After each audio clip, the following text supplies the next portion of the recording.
Mine's not red. Oh, there we go.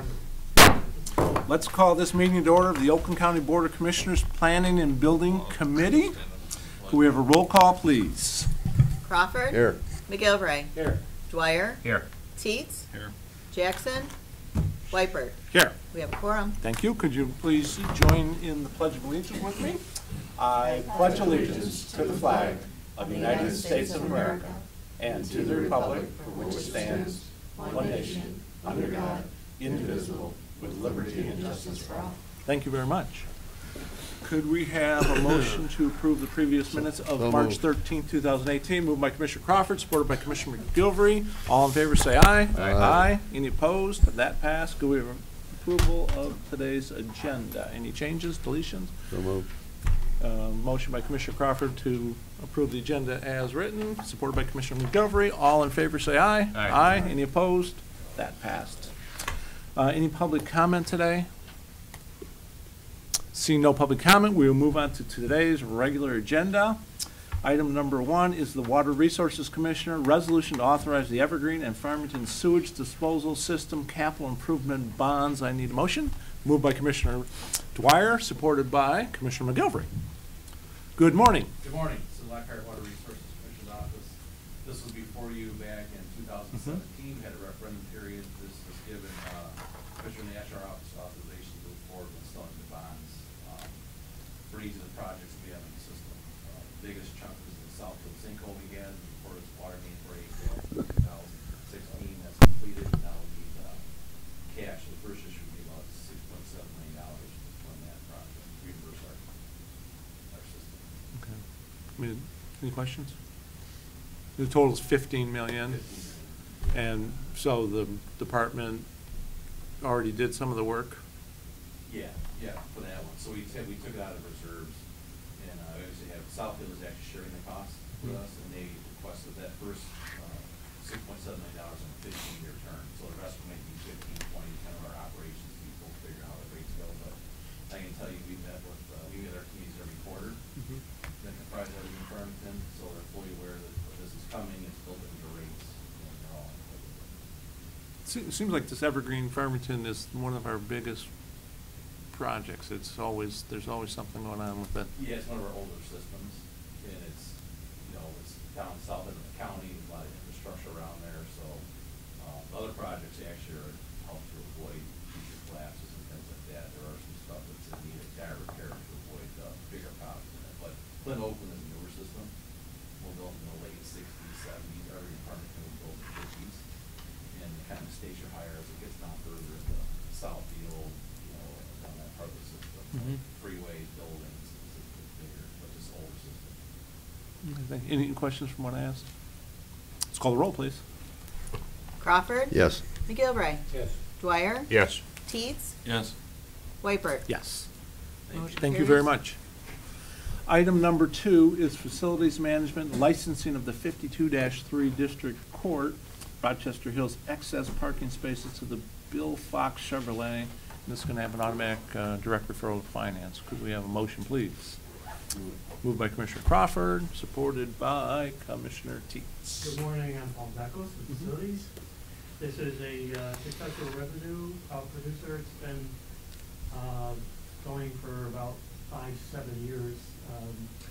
In this case, Judge Fabrizio approved the continuation of this license, which is really licensing the parking lot for storage. Our RFP was done through purchasing, and there were a few interested dealerships. When it came through, there was really only one bid, and we continued with the same dealership, which is Fox Automotive. So they upped their bid from $1,401 last time to $1,502. So $1,502 a month, and it's going to be a 1-year lease, but we'll have it'll go as far as 5 years if both parties agree. It can be terminated on a 30-day notice by either party. So the terms and conditions of the license are the same as before, and the proprietor, the dealership is already signing. They're very interested in keeping this storage for their, okay. Let's move the mic closer. And if there's any other questions? Commissioner Crawford. Will you have to come back to the commission for a year-to-year approval, even though there's that 4-year, 5-year clause? We've set it up where it's just a letter of, mutual letter of agreement between the dealership and facility director, Art Holzer. So you don't need to come back to the commission every year for approval? Yeah, correct. So maybe after 5 years, would you? Yes. Okay, thank you. And also in the 4th and 5th year, the dealership stays in it, it has increases of 3%. Any other questions? I see this in different places around my travels. I mean, Wayne County and in different counties, I see different places leasing space for the dealerships. That's it. I mean, it's kind of a good sign that they need space. I see it a lot around too. It seems to be that their dealerships may be congested or they don't have the space where they go outside. A couple of the dealerships that I talked to had purchased land next to their properties and torn down whatever it is, just to make more parking. Yeah. Seems to be a thing. It's a little bonus for them is that there's security there. I mean, it's not that we're not policing it, but there's a substation and a courthouse, so it's naturally a place that hopefully Yeah. it's not a target. Yeah. This dealership actually is leasing from that shopping mall too, right next to the property, so they have 2 leases, so I think it makes more sense for them. Any other questions? Call the roll, please. McGilvray? Yes. Dwyer? Yes. Teets? Yes. Crawford? Yes. Whiteford? Yes. Motion carries. Thank you. That'll be directly referred to finance. Item number 3, you're welcome. Number 3 is Facilities Management Department, Facilities Maintenance and Operations Division, FMNO, position deletions and position creations. I need a motion. Moved by Commissioner McGilvray, supported by Commissioner Crawford. Good morning. Good morning, Joe Murphy, manager of FMNO. And Mark Baldwin, Chief of Landscape Services. Today we're seeking approval of a resolution to eliminate 16 PT&E general helpers and move forward with 4 full-time employees. This will help us with the hiring practices that we have to go through, applications, turnover, training that we go through, basically at a net even balance of the positions that created and the savings that we have through our sublet when we brought additional services in-house, so snow removal on our off-campus facilities. So if there's any other questions, we'll be happy to answer them for you. Any questions? Commissioner McGilvray. Is this financially a wash? I mean, Correct. not costing any more? No. Any other questions? Well, what's the history on this? I mean, did we go from we had full-time grounds crew and then we switched to PT&E and then now we're going back? I mean, what's the history? Monica, I believe that we've always just had just PT&Es to cover that the services on campus. And a lot of times it was, college students that would come in, and we're having a really hard time finding people that want to work outside in the summertime, part-time, with no future to become full-time employees. We would go through 200 applicants. For the summer, it's an interview process. They don't want to be outside, part-time. The full-time guys are committed to be here, and with the standard of service we would provide to the campus. Do you support Commissioner Dwyer? I'm just curious, is that a increase as far as the 4 staff that you already have as full-time groundkeepers? Is it in addition to what you already have? Correct. So what would that total be for full-time groundkeepers? That would make it to 16. 16? Including myself. Okay, thank you. Any other questions? Okay. Let's call roll, please. Dwyer? Yes. Teets? Yes. Crawford? Yes. McGilvray? Yes. Whiteford? Yes. Motion carries. You're welcome. Item number 4 is Facilities Management, Facilities Maintenance and Operation Information and Technology Data Center Fire Suppression System Replacement Project. Commissioner Dwyer motioned it, supported by Commissioner Crawford. I'm Art Holdsworth, Director of Facilities Management. Joe Tabor, Technical Services Chief. Joe Murphy again. The data center over at IT is a very critical asset for the county. There's literally millions of dollars worth of assets there in that building, and particularly in that data center. There has been a Halon gas fire suppression system in the data center for 30-some years. Back when it was installed, Halon was an acceptable gas. Unfortunately, it's not acceptable anymore. It's been banned. Existing Halon systems can, I'm not sure if they're grandfathered technically or not, but we weren't required to remove it up until this point. And the reason we're looking at replacing it at this point is that because the system is so old, there has been some concerns expressed recently that the sensors may not be reliable, and there's a possibility that it could set off the system accidentally. So between the fact that Halon is no longer an authorized gas, the reliability of the system, the age of the system, we requested a bid from an annual contractor to replace the system. We can't just replace the gas. It has to be a system, a whole new system with accepted gas. So we received a bid from Simplex. The cost of the bid is, I believe, $272,000. It's in the resolution. With all the other things added on, contingencies and so on, the total is $383,000. And if there are any questions, we'd be happy to talk, answer those questions. Joe Tabor here from IT will be happy to express how important this is to the IT operations of the county.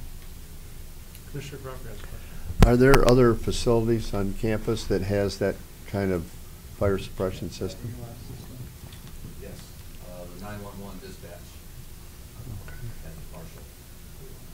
When I took a tour with you, Art, a while ago, there was some record storage, and there was a system in that basement area, I think.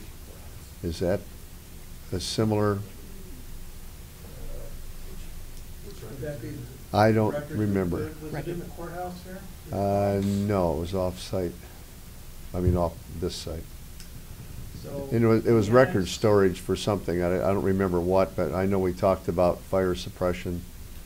Is it, Water and records at Annex 2. That could be it. Was it just rows and rows? Yes, uh-huh. Yeah, that would have been Water over Annex there, 2. next to the central. So it's water suppression, which would damage the records probably. Might as well let them burn up, I suppose. Is there any thought to put this kind of a system in which may not damage as much? It hasn't been explored yet. Okay. There is obviously some validity to doing that.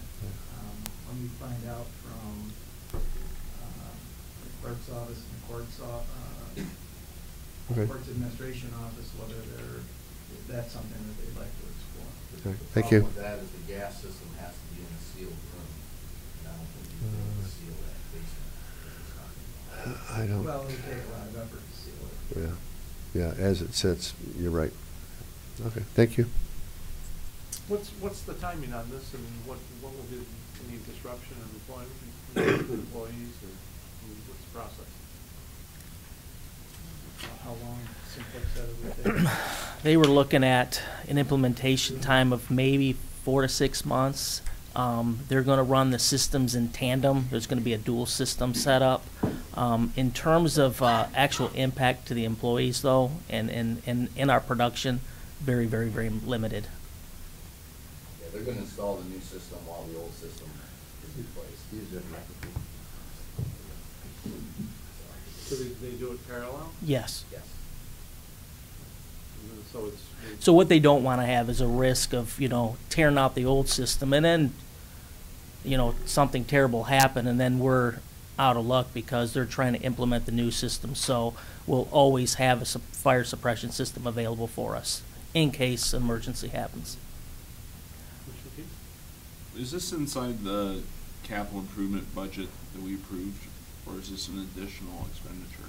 Yes, about 3/4 of the cost is in the CIP plan. It wasn't enough to cover the total cost, so what we then went to were 3 prior project work orders for work that came in under budget, and we tapped into those to get to the full $383,000. And the fiscal note in the with the resolution explains the different funding sources. Mm-hmm. Any other questions? But we just talked about an additional project with a different location, the Halon as well? There's something that needs to be explored. Oh, I'm sorry, not what Commissioner Crawford mentioned, but was there a second location as Halon as well, or maybe I misunderstood? Oh, yes, at the dispatch 911 center over in Annex 1. Right, okay. That's one I was referring to, yeah. Any other questions? Business report, finance. Yeah. Yeah. So, Commissioner Dietz. I guess my question is, was this just not identified in the initial CIP plan, or, you know, we have plans for reasons, and it's great we have the money available through things coming under budget. I'm just kind of wondering the nature of, was this a surprise, or didn't realize this, or hey, this came to a head because we've had leaks going on, you know? It came to a head because when they had it inspected, they were questioning whether the sensors are still good or not. Okay. To test it, I wouldn't let them do the official testing because there was a chance that we'd shut down the entire computer room. We're just not 100% sure that the test was going to be successful. Gotcha.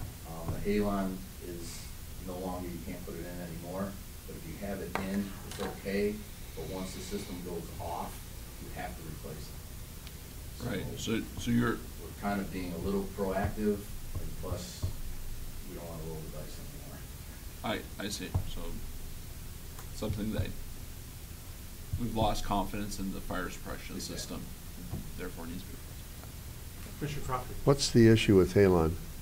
Why isn't it acceptable anymore? Oh, the technology's just gotten better, and the system that we're going to, which is Sapphire, is a more of an environmental friendly gas. So systems, I believe it was 1994. If you had a system implemented in between or before 1994, they would grandfather those systems in. But now they've got just better technology, so it's environmental friendly and it's safer for, let's say if there was a discharge, it's safer for the people that may be subjected to the gas. Thank you. Halon literally sucks the oxygen out of the room, so it's possible that if a person was stuck in there for an extended period of time, they could suffocate. Whereas I don't believe that is the same risk with the new gases that are allowed in those fire suppression. Much more friendly to the people that are maybe subjected to it, so. And less hazardous when they go back in to do the cleanups. And the way it exists right now, if it went off, right now, we couldn't replace the Halon. Right. You have to go to emergency bid and replacement or something, And then for that interim time, you'd be without a fire suppression system in the data center, which is It's got to obviously be totally replaced and everything. Commissioner McGilvery. Any idea on the life expectancy of this new program? I don't know. Simplex, I think it was at least 20 years. This is a newer agent the last few years, so they're not anticipating it changing to something else in the near future, is what they told us. There would be an annual, is it an annual inspection of the system? Twice a year. Twice a year. So that, again, we'll be keeping tabs on the reliability of the system very closely. But, you know, again, this one lasted 30 years, and if it's kept up and maintained properly, I can't imagine why it would not survive just as long. My idea behind the question, is there another system that might be better, other than this Sapphire? From what I understand, this is a fairly popular system that's being Actually, installed right this now. is really what you would consider state-of-the-art and a recommendation by the vendor, but based on our research, based on the vendor's recommendation, I mean, really, we're going state-of-the-art. State-of-the-art in use in multiple places. Correct. We're not That's gonna test but drive. that's correct. We're not a guinea pig, no. Okay. That's correct. Although we do put guinea pigs in the room to test. He's kidding. I'm sure that was a joke. We'll, I'm strike sure that. that was questions. Any We've other also questions? had our electrical engineers review the design the bids, and with his recommendation as well.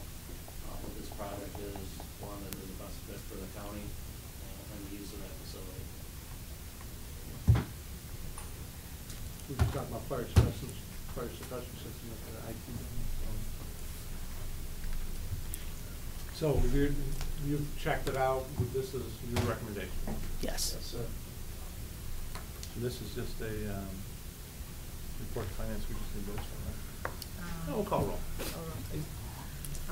Teets, Yes. Jackson. Crawford. Yes. McGilvray. Yes. Dwyer. Yes. Wyper. Yes. Jackson. Yes. Motion carries. All right, thank you very much. Thank you. Thank you. All right, communications, we got a memo regarding Oakland County vehicle fleet fiscal year 2018 update, capital improvement progress report. We got building authority minutes, motion to receive and file, motion by Commissioner Jackson, supported by Commissioner Crawford. All in favor, say aye. Aye. Aye. Any opposed? That passed. Any other business come before the committee? That's it. Let's adjourn this meeting.